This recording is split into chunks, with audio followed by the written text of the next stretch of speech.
네, 앞서 보신 것처럼 내일부터 나흘간 스위스 다보스에서 세계 경제 포럼이 열립니다.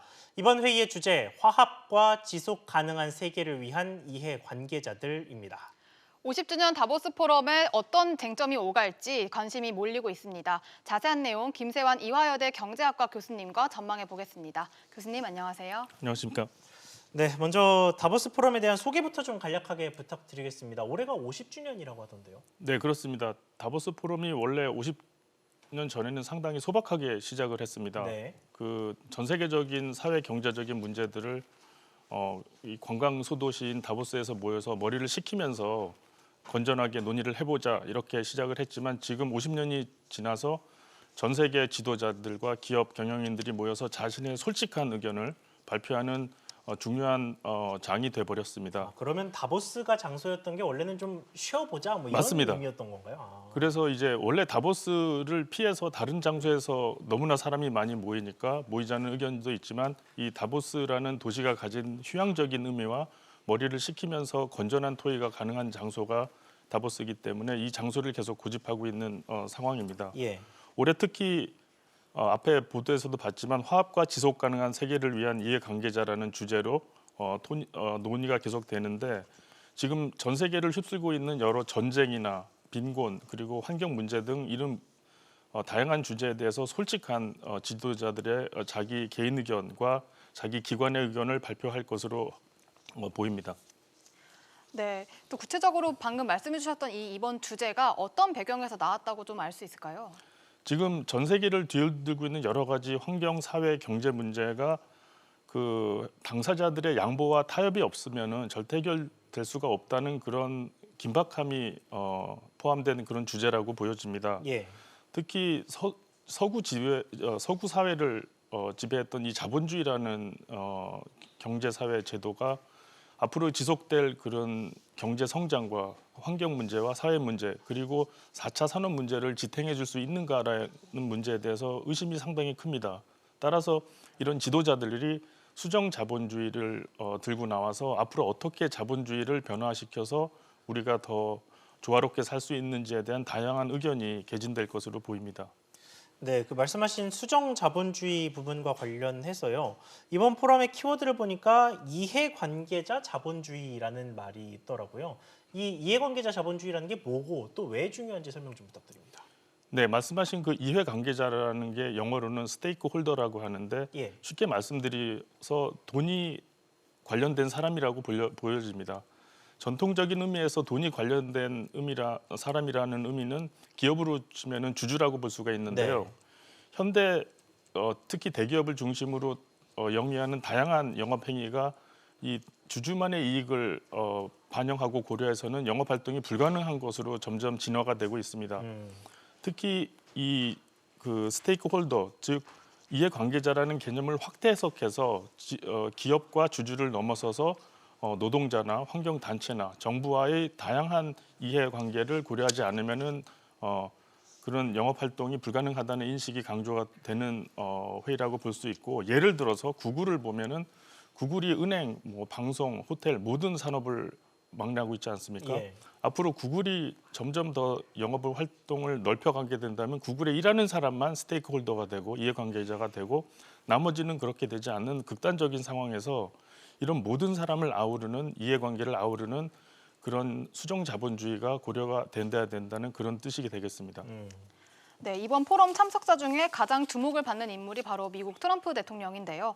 지난해에는 미국 내 셧다운 사태로 참석을 하지 못했다가 올해에는 미중 무역 합의 1차 서명도 다보스에서 하자 이럴 정도로 굉장히 적극적이었다면서요. 맞습니다. 트럼프 대통령이 본인이 자신을 가장 천재적인 방송인으로 지칭을 하고 있습니다. 네. 따라서 이 다보스에 참석하는 이유는 자신의 대통령으로서의 그 업적을 홍보하기 위함입니다.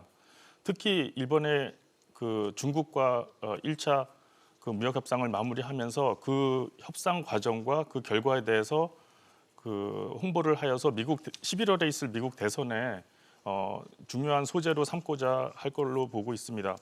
특히 트럼프 대통령은 3,700억 달러 규모의 미국이 중국으로부터 수입하는 수입품에 관세를 아직 부과하고 있고 그리고 앞으로 2년간 중국이 2천억 달러의 미국의 물건을 사주기로 하였다는 이거를 강조함으로 인해서 자신의 그 성과를 보여주고자 할 것이고요.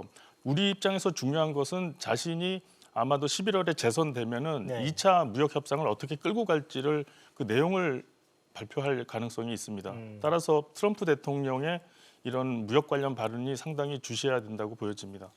네, 그렇군요. 그런데 이 트럼프 대통령은 참 이 장밋빛 전망을 가지고 이 회의에 참석하는 것 같습니다만 이번 포럼에 소위 트럼프 대통령의 적들도 참 많이 참석을 합니다. 대표적인 인물들로 앙겔라 메르켈 독일 총리나 뭐 에마뉘엘 마크롱 프랑스 대통령이 참석을 하게 되는데 뭐 공공연하게 트럼프 대통령이 밀어붙이고 있는 어떤 이 보호무역주의가 이 세계 경제 문제를 해결해주지 못한다든가 뭐 다자주의로 가는 게 더 바람직하다 뭐 이런 식의 의견을 피력해온 인물들이라 뭐 나름의 대결 구도가 좀 형성될 것 같은데 어떻습니까? 맞습니다. 그 우리가 트럼프 대통령 같은 미국 대통령도 역사적으로 없었지만 지금의 독일의 총리랑 프랑스의 대통령과 같이 미국 대통령과 대립각을 세우는 대통령들도 없었다고 말을 합니다. 예.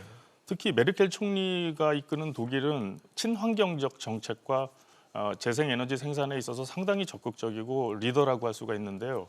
미국이 번번이 이런 법안을 반대해서 방해했기 때문에 이 부분에 있어서 독일과 미국이 마찰을 경험할 가능성이 상당히 높습니다. 네. 독일의 경우는 지금 전체 전력 생산의 한 30%를 이미 풍력이나 태양광 같은 재생 에너지로 생산을 하고 있고 그거를 계속 추진하고자 하기 때문에 그 전통적인 에너지 생산을 강조하는 트럼프 정부와 항상 마찰을 빚고 있어서 이번에 그 문제가 논의가 될 수가 있습니다. 또한 마크롱 대통령은 지난해 트럼프 대통령과 큰 충돌을 벌인 부분이 이 다자 간의 그 무역 협상 문제입니다. 그 트럼프 대통령이 그 유럽 정부가 부과하려고 하는 구글이나 애플에 대해서 부과하려고 하는 그 소위 디지털 세라는 게 있습니다. 예. 그거에 대해서 반발을 크게 하면서 프랑스에서 수입되는 모든 와인에 새로 세금을 부과하겠다 하였는데 이런 문제에 대해서 다시 유럽과 트럼프 미국 정부 간에 어떠한 무역 전쟁이 전개될지가 상당히 주목되고 있습니다. 네, 환경 문제도 이번 포럼의 주요 의제인데요. 그런데 트럼프 대통령이 3년 전인 2017년에 그 파리 기후 변화 협약을 탈퇴했기 때문에 이번 다보스 포럼에서 각국 정상들이 이 트럼프 대통령에게 좀 환경 관련해서 좀 행동을 촉구할 것으로 보이는데 어떻습니까? 맞습니다. 그 트럼프 대통령이 원래 부동산 개발업자이지 않습니까? 예. 그래서 원래 2017년 대선에서 공약을 한 것 중에 하나가 알래스카 유전을 개발한다는 것이었습니다. 하지만 미국 본토에서 셰일가스가 너무 많이 나오면서 이 공약이 실행되고 있지는 않은데 이런 트럼프 대통령이 파리 기후 협약에서 탈퇴하는 것은 이상한 행동이 아닙니다. 근데 올해는 상황이 상당히 다른 게 전 세계를 지금 관심을 끌고 있는 호주에서 5개월간 지속되고 있는 산불 사태도 있고 예. 그 산불 사태가 얼마나 비참하고 인류한테 큰 피해를 줄 수가 있는지 그리고 지구 온난화가 얼마나 심각한지에 대해서 이목이 집중되어 있는 상태고 11월 미국 대선에서 이 지구 온난화 문제가 틀림없이 이슈화 될 걸로 보입니다. 따라서 트럼프 대통령도 옛날 같지 않고 지구 온난화 문제에 대해서 적극적으로 의견을 개진하리라고 생각이 됩니다. 네, 그리고 다보스 포럼에서 또 주목되는 만남이 환경운동가인 이 그레타 툰베리와 트럼프 대통령이 만나게 될 가능성이 높다라는 부분인데 네. 뭐 과거 많은 설전을 벌여왔던 두 네. 인물인 만큼 이번에도 좀 이렇게 조용히 넘어가지는 못할 것 같다 이런 생각이 듭니다. 예, 그 언론에서 툰베리 양의 그 트럼프 대통령이 만나서 어떤 일이 벌어질까 상당히 관심이 높은 걸로 알려져 있는데요. 네, 그 툰베리 양이 이번 다보스 포럼에 참석하기 전에 한 집회에서 자기가 서방 지도자들을 만나면 직접 항의를 하겠다 이렇게 말을 하기도 했습니다. 따라서 툰베리 양이 트럼프 대통령을 만나면 예기치 못한 에피소드가 발생할 수도 있겠는데요. 특히 툰베리 양 특히 그 환경 보호 운동자들 입장에서는 미국이 지난 역사적으로 2번이나 약속을 저버린 게 1997년에 교토 프로토콜이라고 그 환경 조약을 탈퇴를 합니다. 예. 부시 대통령 때 탈퇴를 하고 이번에 트럼프 대통령이 또 8월 기후 협약을 또 탈퇴를 했는데요. 이런 미국의 비환경적인 정책에 대해서 상당히 환경 보호자들이 불만을 갖고 있기 때문에 이번에 두 사람이 만나면 커다란 설전을 벌일 수도 있을 것으로 보입니다. 네, 이번 다보스 포럼에서 환경 이슈도 그렇고 여러 나오는 논의들이 자칫 말잔치에 그치지 않겠느냐 이런 지적이 나오고 있는데요. 이런 지적이 나오는 배경은 무엇이고 또 교수님께서는 어떻게 보시는지 설명해 주시죠. 그 다보스 포럼에서 나오는 여러 가지 선언이나 논의들이 어떤 나라들이나 기업들한테 그 압박성이나 법안 같은 것이 아니라 어떻게 하자는 선언서에 불과합니다. 따라서 사후적으로 우리가 그런 생각을 정리한 다음에 그것을 실천할 수 있는 그런 법적인 배경을 가지지는 못합니다. 따라서 일부 비판적인 언론에서는 다보스 포럼이 말잔치에 그친다라는 비판이 많습니다.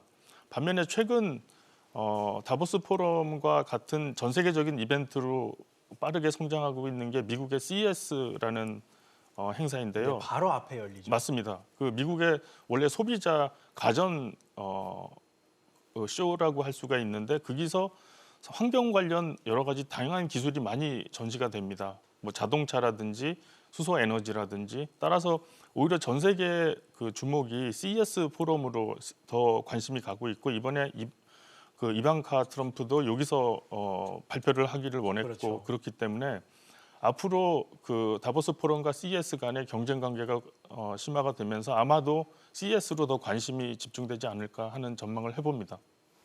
네, 알겠습니다. 오늘 말씀 여기까지만 듣겠습니다. 지금까지 김세환 교수님과 이야기 나눠봤습니다. 교수님 오늘 말씀 감사합니다. 감사합니다. 감사합니다.